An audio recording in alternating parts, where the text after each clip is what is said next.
Welcome back to Decoding Cybersecurity, the podcast where we unravel the wild, often jaw-dropping world of cybersecurity threats and digital defenses. I'm your host, Rakesh Nayam, and today we are diving into a story that's still sending shockwaves through the crypto world, the Bybit hack. Picture this. 1.5 billion digital assets snatched in what's being called the largest theft in crypto history, maybe even any history. And how did this happen? Who is behind it? And what does it mean for the future of cybersecurity? Grab your coffee or your crypto wallet if you still got one. And let's decode this together. First thing first, let's set the stage. What exactly is Bybit? If you're not deep into the crypto scene, don't worry. I've got you covered. Bybit is a cryptocurrency exchange, one of the big players in the game, launched in 2018 and is based in Dubai. It's a platform where people trade digital assets like Bitcoin, Ethereum, and a ton of other tokens. Think of it as a digital Wall Street for the blockchain era. By February 2025, Bybit had climbed to become the second largest crypto exchange by trading volume globally, handling billions of dollars worth of trades every day. We are talking about a platform with millions of users, a slick interface, and a reputation for being a go-to spot for both casual traders and a hardcore crypto whales. But here's where it gets interesting.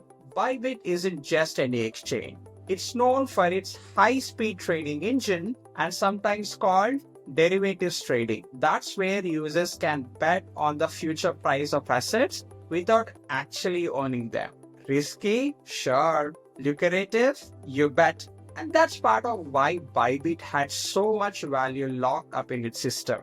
Value that, as we'll see, caught up some very unwanted attention. So Bybit sitting pretty on February 1st, 2025, managing a massive pool of digital wealth. Then, boom, disaster strikes. Let's break down what happened.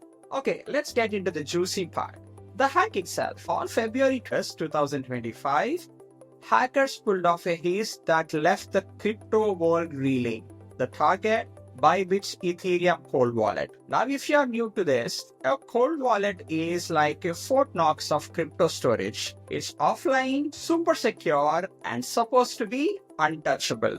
Bybit was using what's called a multi-sig setup, short for multi-signature. That means multiple people have to sign off on a transaction before any funds can move. Sounds alright? Tight? Well, not this time. Here's how it went down. And trust me, it's wild. The attackers didn't break into the cold wallet with brute force or some fancy code exploit.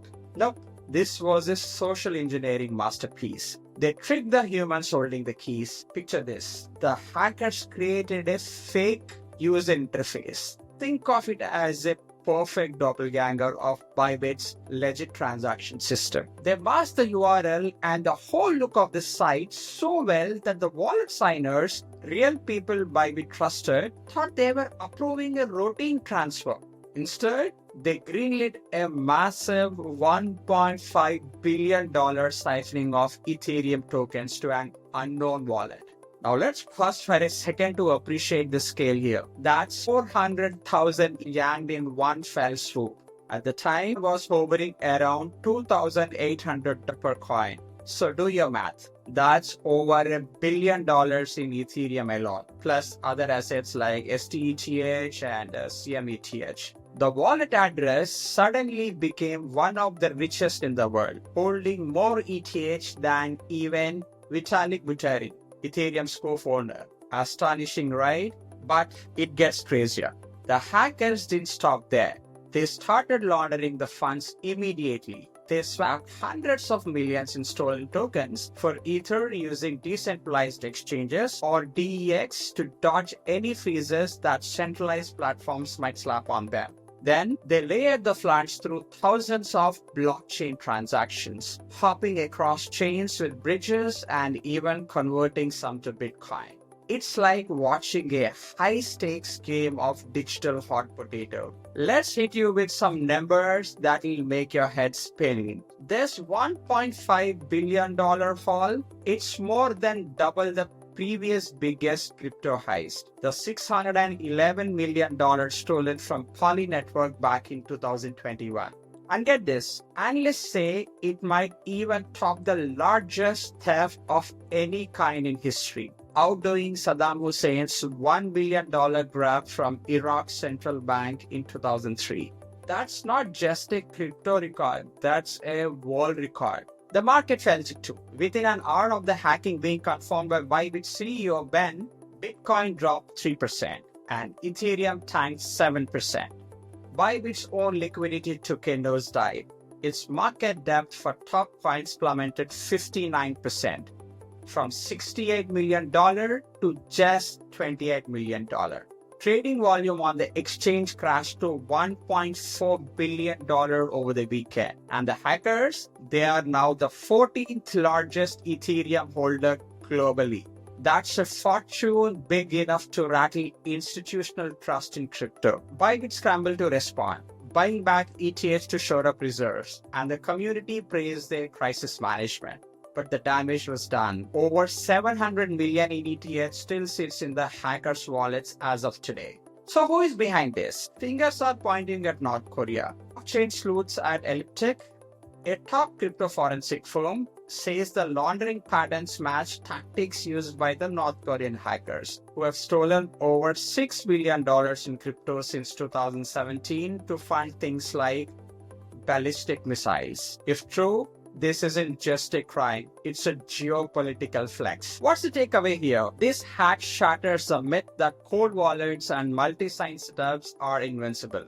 That's where it cracked. Social engineering, UI manipulation, and a sprinkle of deception turned a fortress into a free-for-all. It's a wake-up call for the crypto world. For us in the cybersecurity, it's a reminder that the bad guys are evolving. Supply chain attacks, fake interfaces, these aren't just theories anymore. They are real and they are devastating. So what can we do? Double check every transaction, trust but verify, and maybe, just maybe, keep your crypto offline for good. That's it for today's deep dive into the Bybit hack. What do you think? Will this change how you handle your digital assets?